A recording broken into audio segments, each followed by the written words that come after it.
안녕하십니까. 전지에서 하이리빙 사업을 통해 두 번째 인생을 행복하게 디자인하고 있는 하이마스터 양희진입니다. 저의 스폰서님은 로얄오너 이성구 사장님이십니다. 저는 과거에 물리치료사로 일하면서 인간적인 삶의 완성은 경제적 자립에 있다라는 생각을 가지고 아끼고 저축하면서 알뜰하게 살았습니다. 그렇지만 둘째 아이가 태어나면서부터는 지출이 소득을 따라잡게 되었고 더 이상 저축이 되지 않는 가계부를 보면서 40대의 건물주가 되어 일을 하지 않고 자유롭게 시간을 쓰고 싶었던 꿈이 점점 멀어진다고 느낄 때쯤에 이 하이리빙 사업을 만나게 되었습니다. 지금은 건물주의 꿈을 넘어 사회공헌을 생각하는 사람으로 행복하게 성장하고 있습니다. 오늘 제가 여러분께 말씀드릴 내용은 놓치고 싶지 않은 나의 꿈, 나의 인생입니다. 하이리빙 사업을 접하기 전에도 접한 후에도 수년간 저는 나의 꿈 찾기가 정말 어려웠습니다. 주어진 삶의 환경 안에서 오늘보다는 내일이 나아야겠기에 무조건 열심히만 살았을 뿐인 저에게 하이리빙 시스템 안에서의 꿈 찾기란 너무나 어려운 과업이었습니다. 하이리빙 시스템은 나 자신을 알아야 한다고, 진정 내가 원하는 삶을 알아야 한다고 끊임없이 저를 자극했고, 놓치고 싶지 않은 나의 꿈으로 나의 인생을 살아내야 한다고 독려했습니다. 아마도 꿈찾기는 저뿐 아니라 이 사업을 선택한 대부분의 사장님들과 이미 성공하신 성공자분들께도 큰 과업이었으리라 생각합니다.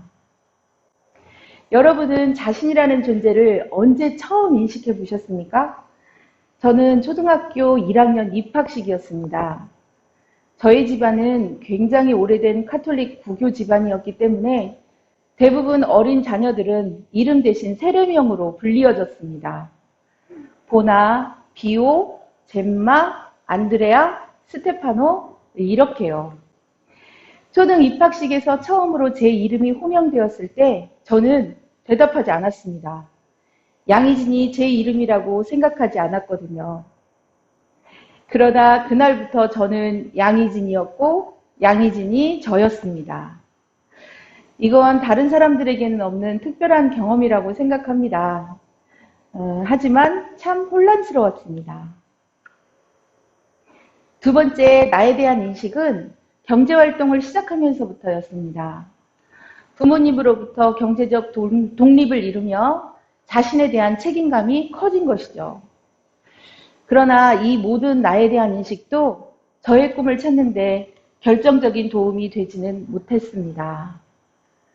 하이리빙 시스템의 환경을 접하고 나서야 저는 온전한 저의 존재를 인식하는 기회가 되었습니다.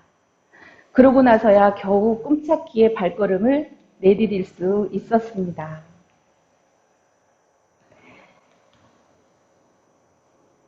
자기 인식이 바탕이 되어야만 하는 꿈찾기. 꿈의 실현을 통한 행복한 삶은 모든 사람의 열망입니다. 이 행복한 삶은 능력보다는 환경이라는 것을 하이리빙 시스템이 깨닫게 해 주었습니다. 우리가 익히 알고 있는 예로 제가 가장 존경하는 이순신 장군도 어린 시절 한 마을에서 성장했던 서해 유성룡 선생님이라는 환경이 있었습니다. 만약 서해 선생님이 아니셨다면 마치 임진왜란만을 위해 존재한 것 같은 영웅도 변방의 폐잔병으로 남는 운명이었을지도 모릅니다.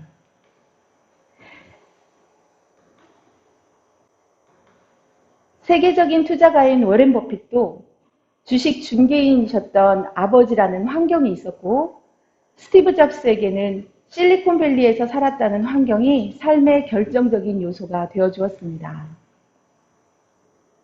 성장기 가정 환경이 불안정할 때가 많았고 혼자 있는 시간이 많았기 때문에 저는 말이 없고 심하게 내성적인 성격이 되었고 엄한 할아버지의 영향으로 규칙과 예의에 벗어나는 행위를 극도로 싫어하는 답답한 성격을 가지고 사회생활을 시작했습니다.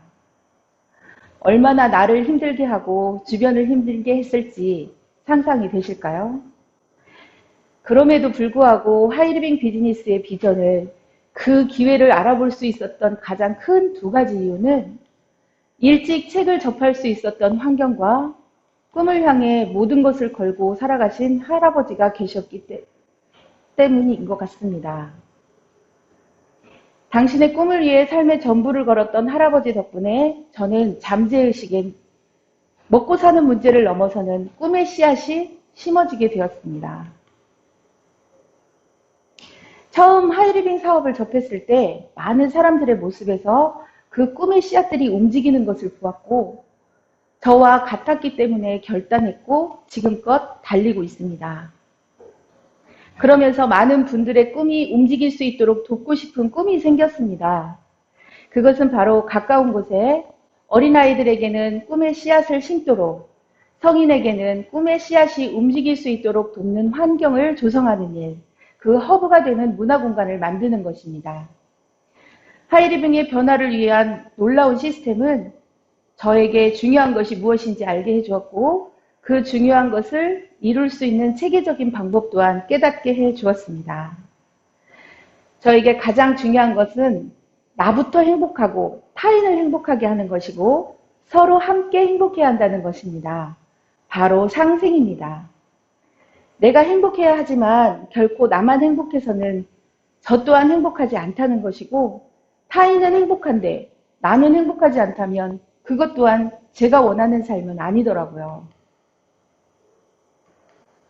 그렇다면 나부터 행복해지기 위한 조건은 무엇일까요? 일단 경제적 영역이 안정되어야 하는 것이고 신체적으로도 건강해야 되겠죠.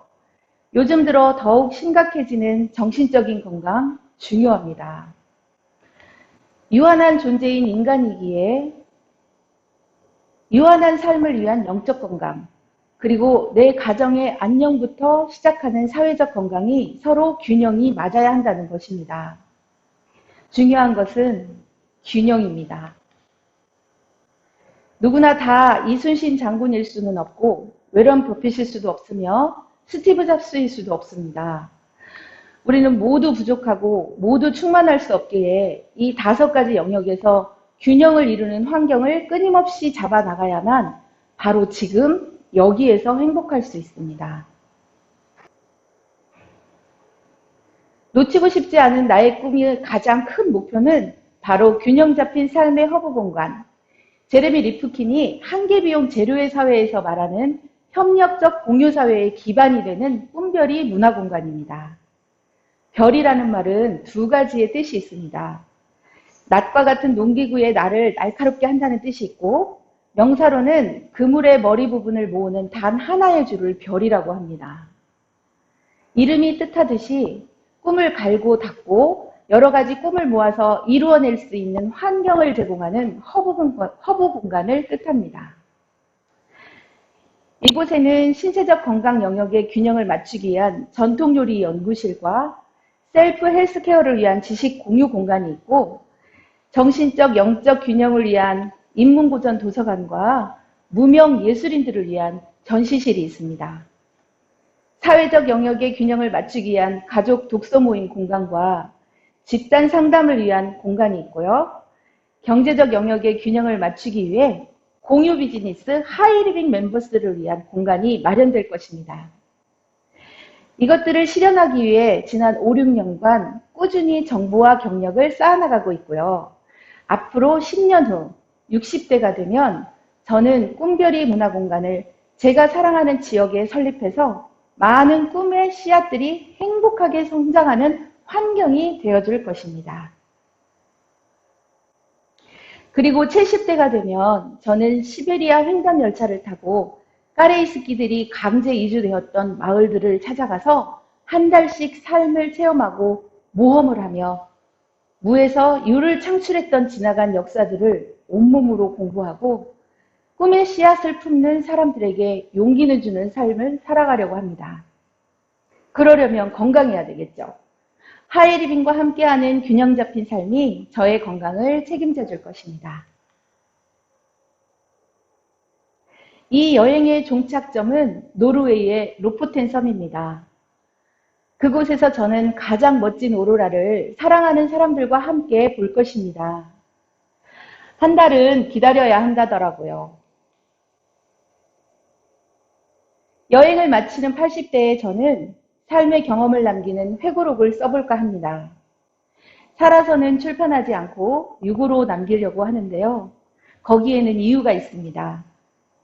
제가 30대 중반쯤이었을 어느 날 길에서 우연히 마주친 할아버지의 지인분께서 저를 붙들고 말씀하셨습니다. 저는 안면이 있는 분이 아닌데 말이죠. 그분께서는 저를 알고 계셨나 봅니다. 그분께서는 저희 할아버지 조남을 말씀하시며 확인하시더니 눈물을 글썽이시며 내가 너희 할아버지를 잘 안다.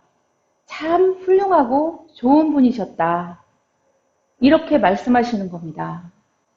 그때 할아버지께서는 이미 작고하신 지 2년이나 지난 후였습니다. 저는 그 순간을 잊지 못합니다. 청운의 꿈을 이루지 못하신 지역사회의 작은 꿈이셨을 할아버지. 그분은 자신이 기억하는 저의 할아버지를 혈육이라는 이유로 저를 모르시면서도 저에게 알리시고 싶었나 봅니다. 그분의 할아버지를 향한 그 존경과 애정을 보고 20대 시절부터 고민해왔던 어떻게 살 것인가에 대한 답. 바로 꿈을 마음에 심고 꿈을 이루기 위해 살아야 한다는 답을 찾게 되었던 것 같습니다. 아, 나도 할아버지처럼 꿈을 향해 살아야겠구나. 이런 막연한 생각이 꿈의 씨앗이 되어 잠재의식으로 자리 잡았기 때문에 하이리빙을 결단하고 선택할 수 있었던 것을 50대에 들어서야 알게 되었습니다. 저는 운이 좋아 할아버지의 꿈을 향한 멋진 삶을 타인을 통해 경험할 수 있었지만 저의 후손들에게는 저의 유고 회고록이 그 역할을 대신해 줄 수 있을 겁니다. 먹고 사는 것이 인간적인 삶의 전부가 아니고 행복한 삶을 위해서는 꿈을 꾸고 그 꿈을 향해 살아내야 한다고 말해줄 것입니다. 가장 아름다운 국어를 사용했다는 최명희 작가의 대표작 홈플에서는 이런 구절이 나옵니다. 나는 나를 살지 못하였으므로 그 어느 누구에게 그 무엇도 되어주지 못하는 것이다. 나를 산다는 것, 바로 나의 꿈을 향해 산다는 것입니다.